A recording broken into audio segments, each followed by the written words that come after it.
తిరుపతిలోని Varma nursing home కాలేజీలో అమ్మాయిల పట్ల హాస్టల్లో ఉండేటువంటి అమ్మాయిల పట్ల కరస్పాండెంట్ ఎవరైతే గోవిందు అనేసి ఆ వ్యక్తి అసభ్యంగా ప్రవర్తించినట్టుగా ఆ అమ్మాయిలంతా విద్యార్థులంతా కూడా అలిపిరి పోలీస్ స్టేషన్ వద్దకు వచ్చి నిరసన తెలియజేస్తున్నటువంటి పరిస్థితి మనం చూస్తున్నాం.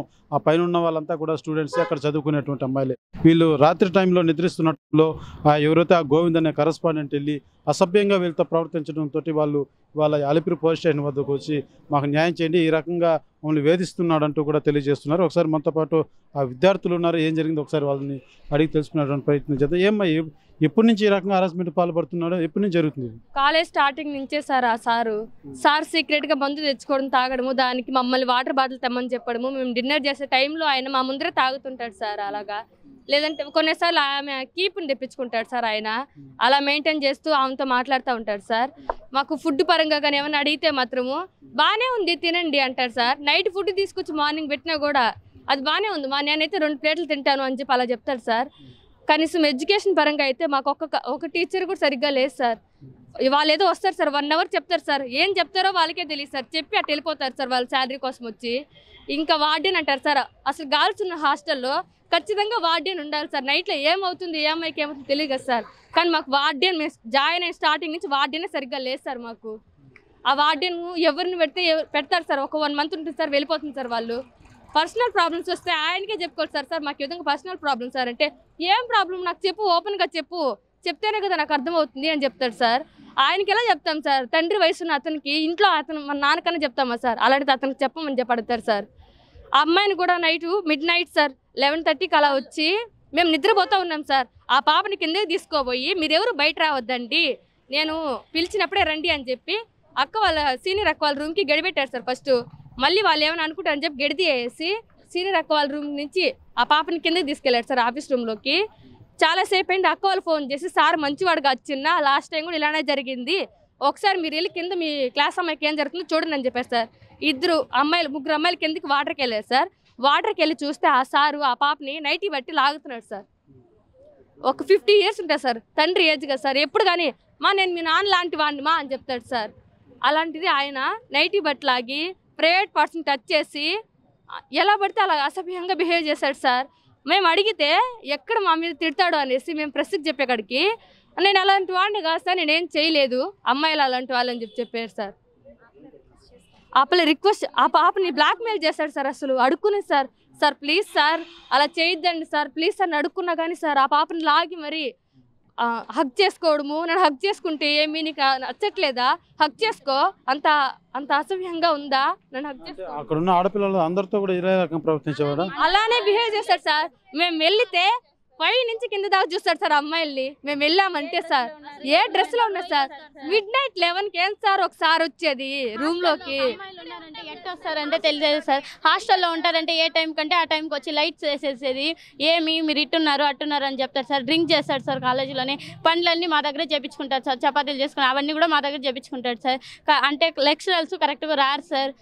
కరెక్ట్ టైంకి కాలేజ్ ఉంటుందంటారు సార్, కానీ కాలేజీలో కరెక్ట్గా ఉండడు సార్. ఎప్పుడంటే అప్పుడు ఏమంటే చేస్తారు. చెప్పిన వాళ్ళ మాటలన్నీ వింటూ ఉంటాడు సార్. హాస్పిటల్ కరెక్ట్గా లేదు సార్, మాకు ఈ వర్క్ నేర్పించలేదు సార్, ఎడ్యుకేషన్ అంటూ లేదు సార్.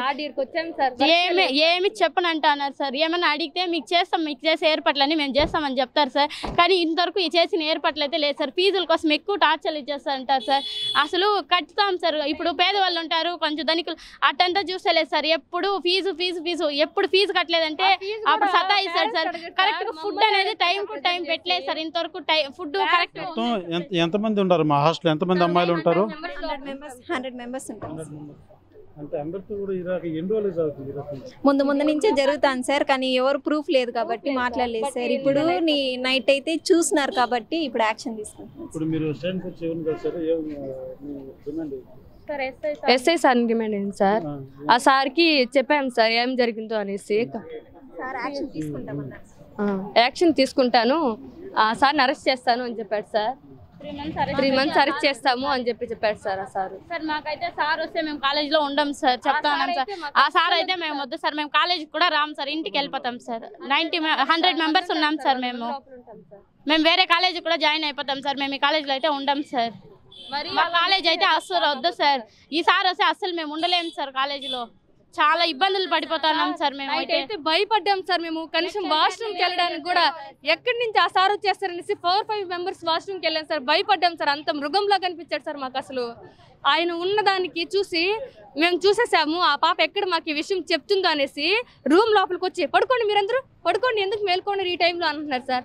ఆ అమ్మాయి లోపల ఉంది సార్. ఆ టైంలో వచ్చి ఆయన ఆ పాప ఎక్కడ మాకు ఆ విషయం జరిగిందంత చెప్తుందో అనేసి మీరు పడుకోండి అమ్మా, పడుకోండి, ఏం నువ్వు కూడా పడుకో అని చెప్పి బెదిరించి బ్లాక్మెయిల్ చేసిపోయారు సార్ ఆ సారు. ఇదే విషయం సంబంధించి విద్యార్థి సంఘ నాయకులు కూడా ఉన్నారు. ఒకసారి వాళ్ళని అడిగి తెలుసుకునే ప్రయత్నం. చెప్పండి, ఇది ఈ విద్యార్థులంతా కూడా గడిచిన ఎన్నో రోజులుగా ఇదే రకమైనటువంటి ఇబ్బందులు పడుతున్నట్టుగా ఉంది. మీ దృష్టికి ఎప్పుడు తెచ్చారు? అంటే ఇట్లాంటి ఆకృత్యాలు దాదాపుగా గత సంవత్సరం నుంచి నర్సింగ్ కళాశాలలో ఎక్కువ అయిపోయినాయి. ఎందుకంటే నర్సింగ్ కళాశాలకి ఖచ్చితంగా హాస్టల్లోనే విద్యార్థులు ఉండాలా, వాళ్ళకి ఎటువంటి లేడీ ఫెసిలిటీస్ లేకుండా, అంటే వార్డెన్లు కానీ ప్రిన్సిపల్ లేడీస్ లేకుండా ఓన్లీ జెంట్సే పెట్టుకుంటా ఈరోజు తిరుపతి మహానగరంలో దాదాపుగా 10 నుంచి 15 నర్సింగ్ కాలేజీలు ఉన్నాయి. వీటికన్నిటికీ చైర్మన్లు కరస్పాండ్లు ఎవరు ఉన్నారంటే జెంట్సే ఉంటారనమాట.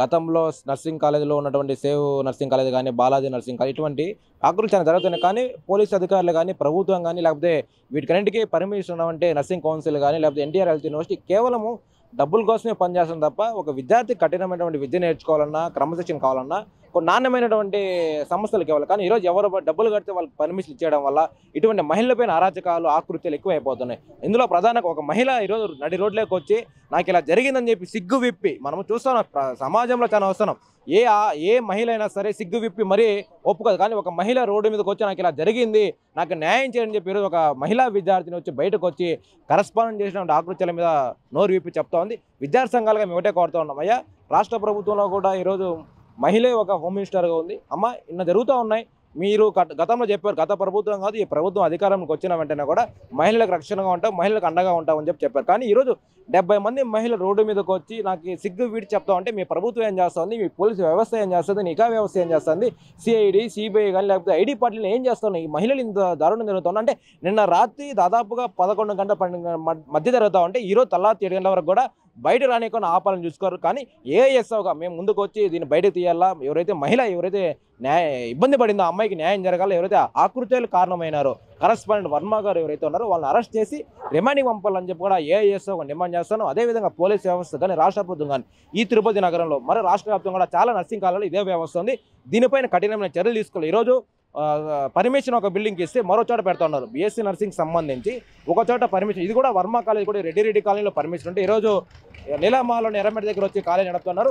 ఈరోజు ఫైర్ పర్మిషన్ లేదు, హాస్టల్ వార్డెన్ లేరు, కళాశాల ప్రిన్సిపల్ లేరు, ఫైర్ సేఫ్టీ లేదు. ఈరోజు బిల్డింగ్ చూడండి ఒకసారి, చాలా దారుణంగా ఉంది. వీటిపైన పోలీస్ వ్యవస్థ కానీ ఆర్టీఓ గారు కూడా ఎంక్వైరీ చేయాలి. కలెక్టర్ గారు వెంటనే ఈ తిరుపతి జిల్లా వెంకటేశ్వర గారు జిల్లా కలెక్టర్ వెంటనే స్పందించి వీరిపైన కఠినమైన చర్యలు తీసుకోవాలని చెప్పి కూడా కోరుతాను. అదేవిధంగా ఒక మహిళ ఈరోజు ఒక దళిత అమ్మాయి మీద ఇంత అఘాయిత్యం జరుగుతూ ఉంటే కూడా చూసినట్టు ఈరోజు ప్రభుత్వం వ్యవహరిస్తే ఖచ్చితంగా కఠినమైన చర్యలు తీసుకోవాలి. లేకపోతే ఏఎస్ఎఫ్ అధ్యయనం ఖచ్చితంగా ఆందోళన కార్యక్రమం రాష్ట్ర వ్యాప్తంగా తీసుకెళ్తామని కూడా ఈ సందర్భంగా తెలియజేస్తా ఉన్నాం. మనం చూడొచ్చు, ఇక్కడ అలిపిరి పోలీస్ స్టేషన్ వద్ద విద్యార్థులంతా కూడా ఏదైతే ఆ గోవింద్ వర్మ అనే నర్సింగ్ ఇన్స్టిట్యూట్ సంబంధించి ఈ విద్యార్థులంతా కూడా ఇదే రకంగా అతని యొక్క పైశాచిక ఆనందంతో మా మీద ఈ రకంగా లైంగిక దాడి చేస్తున్నాడు అనేసి కూడా వీళ్ళంతా ఆవేదన చెందుతున్నటువంటి పరిస్థితి. ఏదైతే నిన్న నైట్ ఒక అమ్మాయిని, ఒక విద్యార్థిని నైట్లో ఉండగా అమ్మాయి పట్ల అసభ్యంగా ప్రవర్తించిన తరుణంలో మిగిలిన విద్యార్థులంతా చూసి వెంటనే ఎందుకు మీరు ఈ రకం మా పట్ల వ్యవహరిస్తున్నారు, మేము ఉన్నతాధికారులు తెలియజేస్తాం, పోలీసులు తెలియజేస్తామని చెప్పడంతో అతను అక్కడి నుంచి నైస్గా జారుకున్నటువంటి పరిస్థితి. వీళ్ళంతా కూడా విద్యార్థులంతా కూడా ఇవాళ అలిపిరి పోలీస్ స్టేషన్ వద్దకు వచ్చి మాకు న్యాయం చేయండి, ఈ రకంగా అతన్ని మా సాంఘిక కార్యక్రమాలకు అడ్డాగా మమ్మల్ని వాడుకుంటున్నాడు, అనేక చర్యలు మా మీద ఇదే రకమైనటువంటి లైంగిక దాడులు మా మీద పాల్పడుతున్నాడు, అతన్ని కఠినంగా శిక్షించాలంటూ కూడా వీళ్ళంతా ఇక్కడికి వచ్చి నిరసన తెలియజేస్తున్నటువంటి పరిస్థితి. అయితే వీళ్ళంతా కూడా సీఏని కలిసి వాళ్ళ బాధలు కూడా విన్నవించుకున్నటువంటి పరిస్థితి. అయితే ఖచ్చితంగా న్యాయం చేస్తానంటూ కూడా సీఏ తెలియజేసినట్టుగా కూడా వీళ్ళు తెలుపుతున్నటువంటి పరిస్థితి. అయితే ఈ విద్యార్థులంతా కూడా ఇదే తరహా ఆ యొక్క ఎవరైతే ఆ గోవిందు అనేటువంటి ఆ కరస్పాండెంట్ ఇదే రకమైనటువంటి తీరులో ఆయన అనేక రోజులుగా ఈ విధంగా మానసికంగా హింసిస్తున్నాడంటూ కూడా వీళ్ళంతా ఆవేదన చెందుతున్నటువంటి పరిస్థితి. అయితే ఖచ్చితంగా ఎవరైతే ఆ గోవింద్ వర్మ నర్సింగ్ హోమ్ని ఖచ్చితంగా చేయాలి, ఏదైతే ఎవరైతే మా మీద ఈ విధంగా దాడులు పాల్పడుతున్నటువంటి గోవింద్ని కూడా అరెస్ట్ చేసి మాకు న్యాయం చేయాలంటూ కూడా విద్యార్థులంతా కూడా ఆవేదన వ్యక్తం చేస్తున్నటువంటి పరిస్థితి. కెమెరా పర్సన్ కోటితో సురేష్, RTV, తిరుపతి. మరిన్ని వీడియోస్ కోసం ఛానల్ ని సబ్స్క్రైబ్ చేయండి. లేటెస్ట్ అప్డేట్స్ కోసం వాట్సాప్ ఛానల్ ని ఫాలో అవ్వండి. ఆ లింక్ డిస్క్రిప్షన్ లో ఉంది.